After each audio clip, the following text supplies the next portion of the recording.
je vous ai expliqué, ça ne peut pas marcher. Djangéré, c'est un vaurien, il n'y a personne là-bas. Hein, il fallait avoir de la retenue, tu as voulu amener le président dans la ville et tout ça. J'ai dit, mais écoute, le président m'a dit de ne même plus me mêler de cette affaire. Il m'a retiré le dossier. C'est toi qui gères le dossier maintenant. Bon, donc moi, je suis au carreau, je ne dis plus rien. Oui. Il dit oui, mais bon, c'est bouclé. Il ne faut pas que vous allez vous tromper. C'est bouclé, c'est rock. C'est rock. Oui. Bon, maintenant, je vais te protéger. Parce que Salif dit que c'est toi qui es derrière tout ça. C'est toi qui as fait ça. Toi et Mayaki, vous avez fait ça. Toi et Mayaki, Bassouri, c'est vous qui avez fait ça. Tout. J'ai dit à Ahmed, Mayaki est au Qatar. Oui. Moi, je suis ici. Il y a trop de problèmes pour faire quelque chose. Maintenant, quand à Salif, il faut lui dire que moi, Guillaume Soro, je dis, quand il était dans le désert de Comporé, là, quand il venait à Abidjan, moi, il lui donnait pas l'argent pour manger. Oui. Maintenant, s'il considère que moi, je suis dans le désert, là, est-ce que c'est là qu'il doit tirer sur l'ambulance? Il n'y a pas de problème. Il dit non, lui va arranger ça, mais bon, c'est rare, c'est fini. J'ai dit, bon, d'accord, très bien. Mais bon, Ahmed est vraiment dans cette posture-là. Mon cher, je peux même t'envoyer des mails où il allait chercher docteur Fokam du Cameroun, là. Oui. Qui devait financer l'argent de Rock. Il a connecté Rock avec Pierre Fakouri. Ils ont déjà monté les dossiers financiers pour financer la campagne de Rock. Et tout ça là, c'est dans le dos d'Alassane parce qu'Alassane ne sait pas.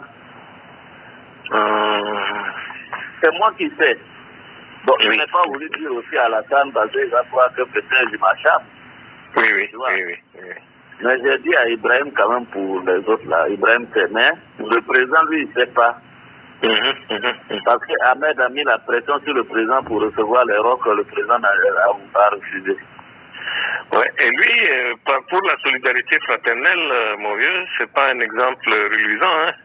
Dis donc. Ah, ce que je peux te dire, c'est sur le carreau. Alors maintenant,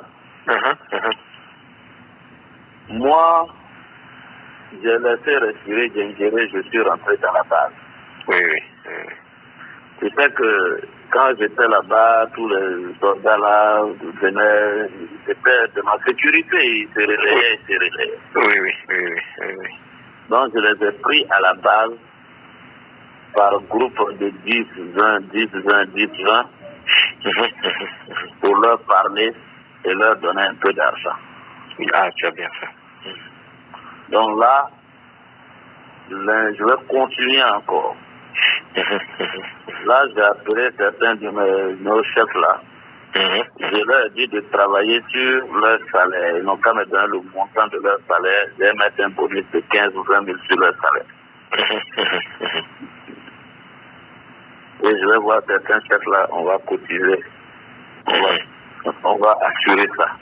D'accord. Donc, je veux que toi aussi tu vois. Oui.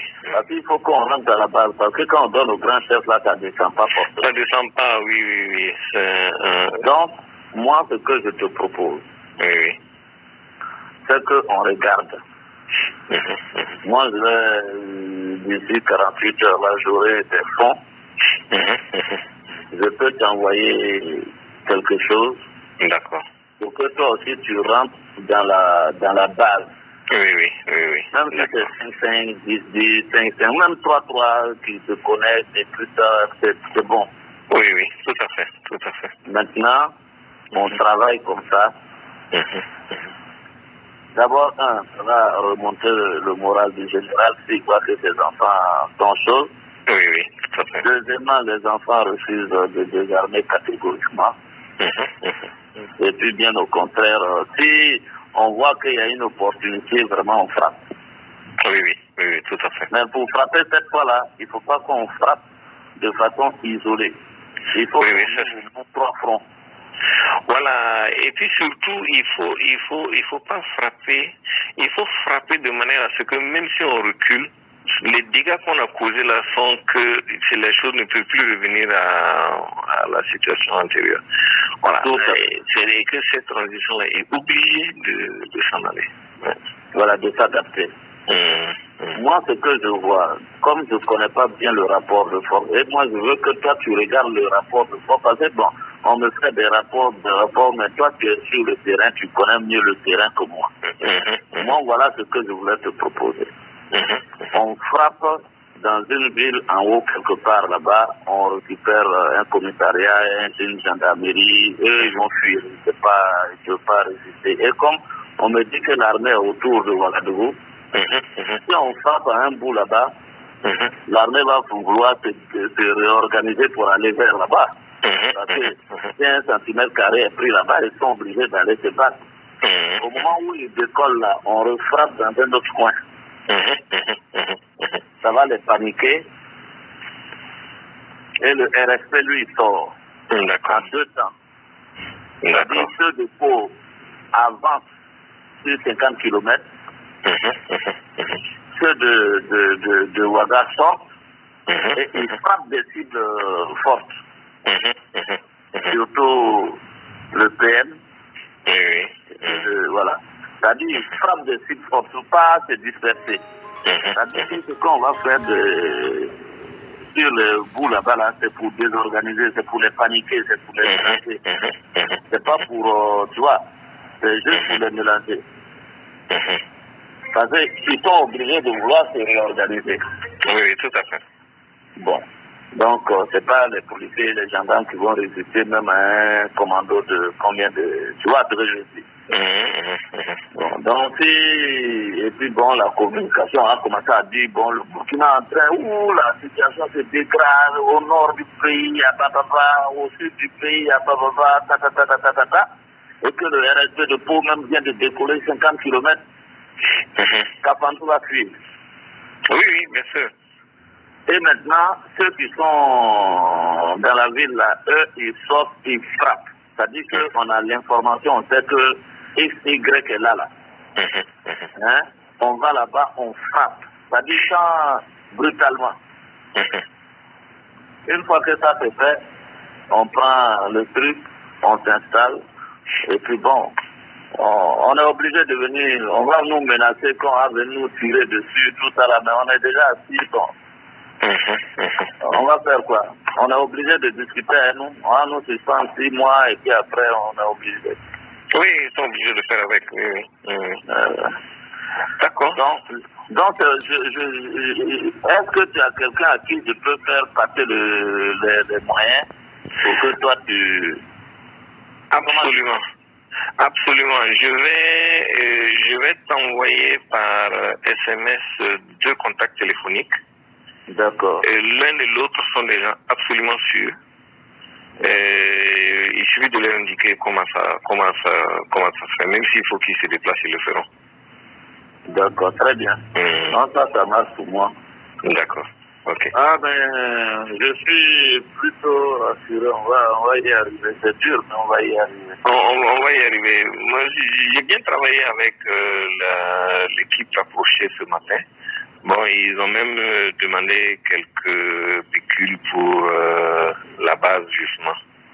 La base. Oui, c'est bon. Je crois que, au moins, le fait déjà qu'ils tiennent bon et qu'ils invoquent le fait qu'ils ont été trahis, on leur avait promis qu'aucun militaire ne serait plus dans l'affaire, c'est pas fait. Ensuite qu'ils auraient quelques gages, quelques garanties, à rien de bon, et que voilà, donc la CEDEAO les a un peu... Et pour cette raison précisément, ils ne veulent pas coopérer, ils veulent pas... Ça c'est déjà une bonne indication. Non, et puis il faut leur dire qu'il y avait les Comores, et puis on a pris Samuel Doué, on l'a découpé. Voilà, c'est ça. Et puis on a amené Charles Kanké de là à la CPI. Oui, tout à fait. Donc vraiment... D'accord. Ah, on a travaillé un peu aujourd'hui. Mais je suis content. Je commence à sentir un peu, tu vois. Je sens que, bon... C'est-à-dire qu'au départ, les éléments là étaient dans une affaire de régalienne, oui, machin. Mais là, je sens que, bon, ils ont commencé à sortir de là. Ils commencent maintenant à se dire que bon, ben voilà, ils sont au bord de la rébellion, quoi, tu vois. Et c'est ça qu'il faut. Ils sont dissous et puis ils ne respectent pas la dissolution. Donc quand ils ne respectent pas une dissolution, c'est quoi? Mais moi je leur ai dit même, et en fait je leur ai dit ce matin, bon, ce qu'on veut vous faire là, c'est un DDR. Bon, c'est un DDR. Mais tant qu'à faire, si on doit aller dans un DDR, mais allons carrément vers un accord global et duquel le DDR ne sera qu'une partie. Et voilà, là, ça peut vous donner quelques garanties. Vous pouvez avoir quelques compensations politiques, ainsi de suite, et le DDR. Mais sinon, si c'est un DDR genre capitulation, c'est comme si l'armée était venue vous battre. Et maintenant, voilà, ils vous ont attaqué, ils vous ont battu, et vous êtes obligé maintenant de capituler, de tout. Non, là, on vous a pas battu. C'est sur la base d'un accord.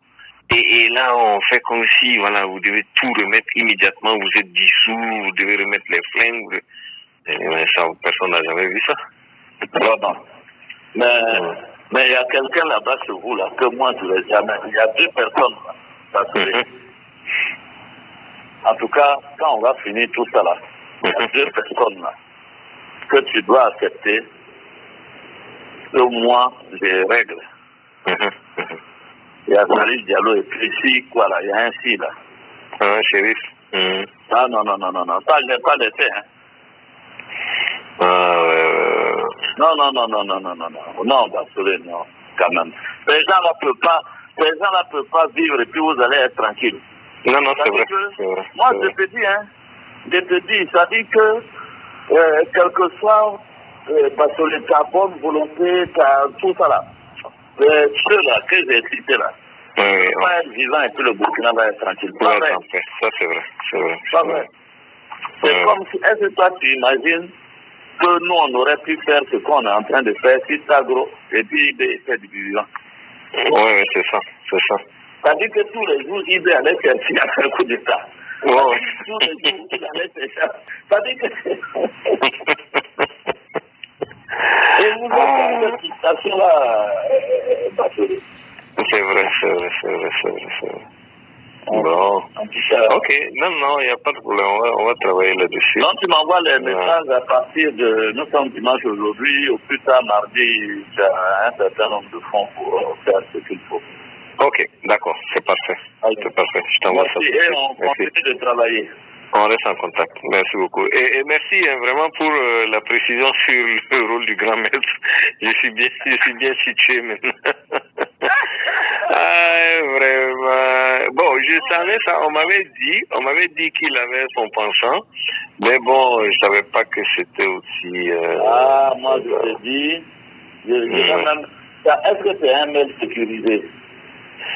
Non, celui que je n'ai pas sécurisé. Non, on va te voir. Je vais te montrer parce que, bon, évidemment, Basolé, tu me connais, c'est infiltré. Oui, aussi, on me dit que la couleur du pupille est rouge ou bien c'est blanc. Non. D'accord. Donc, il a envoyé son petit, derrière le coup là, il a pris son petit frère là-bas. Son petit frère était parti avec un émissaire pour aller voir et puis discuter des modalités de son financement. Oui. Mais comme il est intelligent, il se dit que lui, il va donner un peu à chacun. Tu vois, non? Parce que le même contact est aller voir Rock, aller voir Zéphirin Thiabri. Voilà, donc comme ça, il ne perd pas. Ah là. Bon. Ouais. Maintenant, moi, comme je dis là, moi, je ne croyais pas que l'élection allait avoir lieu. Donc, je suis resté tranquille. Oui. Parce que ce n'est pas une affaire même d'être intelligent, c'est une affaire de clair. Un truc comme ça, là, ça ne pouvait pas avoir lieu. Et puis, parce que la crise que tu vois là, je ne crois que c'est dans 2 mois, 3 mois, ça va finir. C'est ça que tu vois là. On est parti, mais toi-même, tu connais. Tu as fait l'accord de Ouagadougou. Donc, tu sais ce que c'est. Même simplement processus de DDR. Tu sais ce que c'est. Oui. Non, parce qu'en fait, aussi longtemps qu'on n'aura pas vidé le contentieux, les élections ne pourront pas se tenir. Moi, j'ai dit ça aux Blancs, là. C'est pas parce que je suis exclu que je vous dis ça. Je vous dis simplement, tous les processus d'exclusion ont amené des malaises qui ont plombé carrément les processus électoraux. Vous allez voir, et il suffit que la date du 11 octobre la saute pour que plus personne ne puisse dire exactement quand est-ce que les élections auront lieu un jour au Burkina. Tu vois? Parce que ça va aller dans tous les sens. Non, parce que si la date du 11, c'est du 11 octobre saute. Ok? Oui. Il n'y a plus de transition au Burkina puisque c'était la date limite.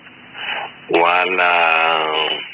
Donc eux-mêmes, ils rentrent au regard de la légalité, donc du droit, dans un vide. Dans un vide, oui, tout à fait, tout à fait. Donc ils vont être plus fragilisés, déjà qu'ils n'ont pas de légitimité. S'ils n'ont pas la légalité avec eux, ça va être un problème. Les gens sont en droit de dire que cette transition-là a été mise en place pour 10 mois pour organiser des élections. Maintenant qu'ils n'ont pas pu organiser les élections en 10 mois, il faut une nouvelle transition. Voilà, non, c'est vrai. Moi, mais je vais dire à mes gens de commencer à parler de ça. Il faut une nouvelle transition, oui. Oui, tout à fait. Ok. Bon, mais c'est parfait. Allez, merci beaucoup.